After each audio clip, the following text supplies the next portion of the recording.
Bom, vamos dar início, a mais um vídeo de neurofisiologia, onde nesse vídeo eu irei abordar o quarto quesito do exercício de revisão, falar um pouquinho sobre o potencial de ação.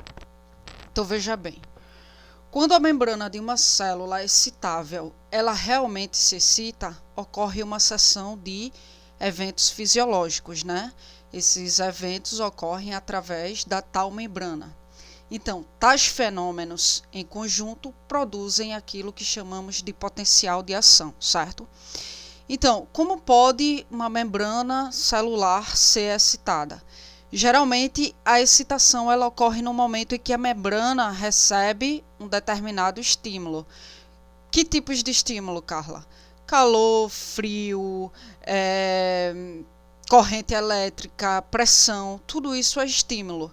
E aí, quando a membrana celular ela se excita, é porque ela está recebendo algum desses tipos de estímulo.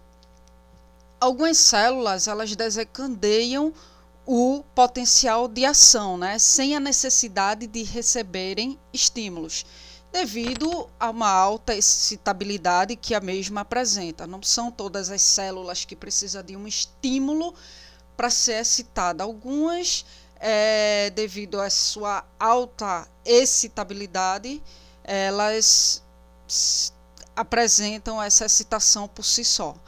Então, tais células, elas são denominadas autoexcitáveis, E os potenciais por elas gerados são denominados de potenciais espontâneos. Isso é só por uma questão enfim, dar uma revisão geral sobre esse assunto, certo? Então, um típico potencial de ação e uma típica célula excitável, ela dura apenas alguns poucos milésimos de segundo, é tudo muito rápido. E aí, isso é dividido em fases, Que é a despolarização, que é a primeira fase, certo, do potencial de ação. Durante essa fase, ocorre um significativo aumento na permeabilidade aos íons sódio na membrana celular, ou seja, isso propicia um grande fluxo de íons sódios de fora para dentro da célula, através de sua membrana, por um processo de difusão simples, onde tudo isso aí a gente já estudou. Então, como resultado do fenômeno que eu acabei de citar, o líquido intracelular ele se torna com grande quantidade de íons de carga positiva, cátions, que é os íons sódios. E a membrana celular ela passa a apresentar agora um potencial inverso daquele encontrado nas condições de repouso da célula, Mais cargas positivas no interior da célula e mais cargas negativas no seu exterior. O potencial da membrana, neste período, passa a ser, portanto, positivo, E aí ocorre o que chamamos de, após a despolarização, ocorre a repolarização, que é a segunda fase do potencial de ação, e ocorre logo em seguida a despolarização. Então, durante este curtíssimo período, a permeabilidade na membrana celular aos íons sódio retorna ao normal. E, simultaneamente, ocorre agora um significativo aumento na permeabilidade aos íons potássio. Veja que na despolarização ocorre o aumento na permeabilidade aos íons sódios. Na repolarização ocorre um aumento na permeabilidade aos íons potássio. Ou seja, isso provoca um grande fluxo de íons potássio de dentro para fora da célula, Veja aqui na despolarização que ocorre um fluxo de íons sódio de fora para dentro da célula. E aí na repolarização o que ocorre é um fluxo de íons potássio de dentro para fora da célula. Devido ao excesso de cargas positivas encontradas neste período, o interior da célula e a maior concentração de potássio dentro do que fora da célula, Enquanto isso, ocorrem os íons sódios cátions, as estruturas positivas, que estavam em grande quantidade no interior da célula, vão sendo transportadas ativamente para o exterior da mesma pela bomba do sódio e potássio. Então, tudo isso faz com que o potencial na membrana celular volte a ser negativo, né? Ou seja, mais cargas negativas no interior da célula e mais cargas positivas no exterior da mesma.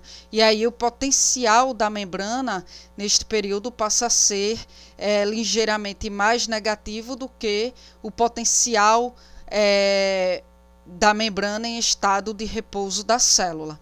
E aí vamos para o repouso, né, que é a terceira e última fase do potencial de ação, que é o retorno às condições normais de repouso encontrada na membrana celular antes da mesma ser excitada e despolarizada. Então, nesta fase, a permeabilidade aos íons potássio retorna ao normal, ou seja, a célula rapidamente retorna às suas condições normais. O potencial de membrana celular retorna, no caso, ao seu valor de repouso, né?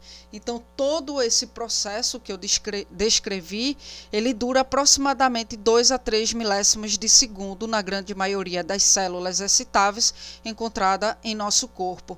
Mas algumas células excitáveis apresentam um potencial bem mais longo do que o descrito acima, que são as células musculares e cardíacas, por exemplo, apresentam potenciais de ação que chegam a durar 0,15 a 0,3 segundos e não alguns milésimos de segundo como nas outras células. Então, tais potenciais mais longos apresentam um período durante o qual a membrana celular permanece despolarizada bastante prolongado, né? Estes potenciais são denominados de potenciais em platô, mas isso aí não vem ao caso porque não estudamos esse tipo de potencial. Então, minha gente, só recapitulando para que vocês possam assimilar, certo? Na fase de despolarização, o que ocorre é um aumento na permeabilidade aos íons sódios na membrana celular, certo? Ou seja, isso propicia um grande fluxo de íons sódio de fora para dentro da célula, através de sua membrana, por um processo de difusão simples, que foi um processo já estudado. Na repolarização, a permeabilidade na membrana celular aos íons sódio retorna ao normal, e o que ocorre é um aumento na permeabilidade aos íons potássio. Então, isso provoca um grande fluxo de íons potássio de dentro para fora da célula. E aí, devido ao excesso de cargas positivas encontradas neste período no interior da célula e a maior concentração de potássio dentro do que fora da célula, né? Na fase de repouso, a permeabilidade aos íons potássios retorna ao normal e a célula rapidamente retorna às suas condições normal, né? O potencial de membrana celular retorna ao seu valor de repouso.